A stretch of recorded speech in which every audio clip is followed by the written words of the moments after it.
sini yaitu talak yang diucapkan oleh seorang istri kepada sang suami dengan membayar sesuatu, baik berupa uang atau berupa. Jadi akan dikatakan dulu apabila sang istri mengatakan talak kepada sang suami dengan membayar sesuatu, baik berupa uang atau undangan. Dan hukum dulu di sini bisa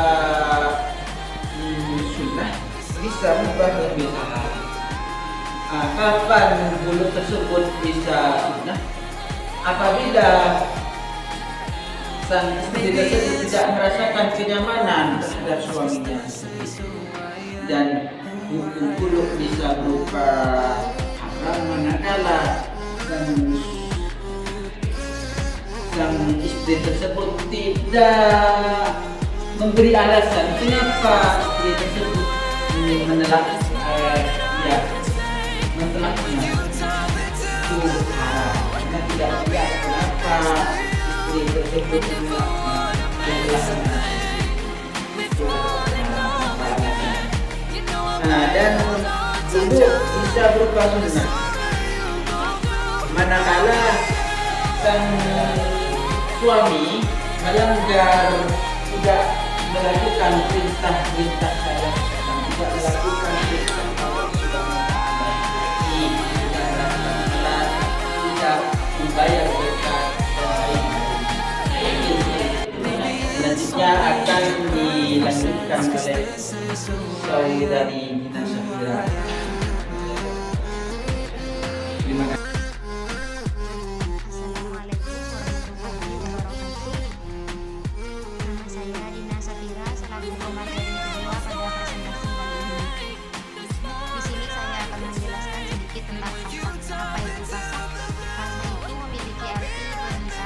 Pembatalan, pemutusan, serta penghapusan. Sedangkan secara istilah, fasa itu memiliki arti pembatalan perkawinan disebabkan karena sudah tidak dapat diteruskan lagi, seperti adanya cacat atau penyakit dari salah satu pasangan suami istri tersebut. Di sini ada beberapa sebab-sebab syar'i yang bisa dipasang. Di antaranya yang pertama, tidak ada nafkah dari suami. Para fuqaha sudah berpendapat bahwa suami berkewajiban menafkahi istrinya. Namun pada bab ini, jika suami mampu menafkahi istrinya akan tetapi dia tidak menafkahi, maka sang istri boleh mengambil harta suami sesuai dengan kebutuhannya. Dan itu apabila suami tetap tidak menafkahi istrinya, maka sang istri boleh melakukan fasah atau boleh menjatuhi fasah, seperti yang telah ditetapkan oleh Imam Syafi'i, Imam Hambali, dan Imam Maliki. Yang kedua, sebab syar'i yang kedua yaitu cacat, di mana kecacatan ini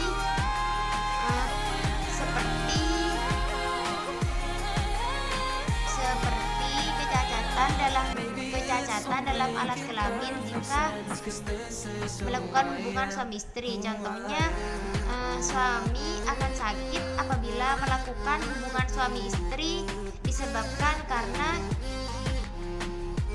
kekecilan atau umur yang sudah terlalu tua. Yang ketiga, adanya penyakit. Penyakit ini, dengan adanya penyakit bisa melakukan fasah asal penyakit tadi itu menular, seperti halnya kusta atau kista, seperti dan juga tidak waras dan tidak bisa mengontrol buang kotorannya sendiri. Yang keempat, selain penyakit, cacat, dan tidak ada nafkah, yang keempat juga suami bepergian. Dan di sini suami bepergian dalam jangka panjang atau semisal setahun suami bepergian, dan dikhawatirkan sang istri akan melakukan zina, maka sang istri tersebut boleh menjatuhi fasakh terhadap suami. Yang kelima, salah satu dari keduanya itu murtad. Dalam Islam, akad nikah apabila salah satu dari suami atau istri tersebut murtad, salah satunya murtad, maka akad nikah itu batal atau fasakh dengan sendirinya. Di sini hukum melakukan fasakh itu mubah, tidak diperintah dan tidak juga dilarang. Hikmah adanya fasakh yaitu untuk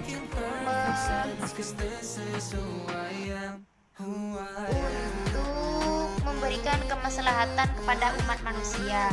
Seperti kita kan menikah untuk memperoleh sakinah, mawaddah dan rahmah. Kita menikah untuk mendapatkan kasih sayang, keharmonisan, ketenangan dalam rumah tangga. Namun dalam hal ini kita tidak memperoleh atau sudah melakukan perkawinan, ternyata keduanya mestinya itu tidak menikah, akan tetapi realitanya itu sudah terjadi. Maka untuk keluar dari masalah yang seperti ini, kita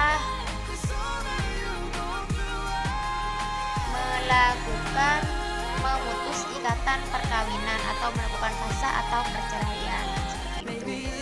Baik, hanya itu yang dapat saya sampaikan, kurang lebihnya mohon maaf. Wassalamualaikum warahmatullahi wabarakatuh. Baik, saya akan meneruskan penjelasan dari materi tadi. Untuk selanjutnya yakni ila. Ila berasal dari bahasa Arab, yaitu ala yuli ilaan, yang mana artinya adalah sumpah. Para ulama mendefinisikan ila dengan sumpah atau dengan sifat-sifatnya yang serupa untuk meninggalkan jima dengan istrinya melalui vagina selama lamanya 4 bulan atau lebih. Adapun pandangan menurut Asy-Syafi'iyah, ila adalah sumpah suami yang sah talaknya untuk tidak menggauli istrinya secara mutlak tanpa batas waktu atau dalam masa lebih 4 bulan. Berdasarkan definisi ini dapat dipahami bahwa pernyataan suami disebut jika memenuhi 5 keadaan.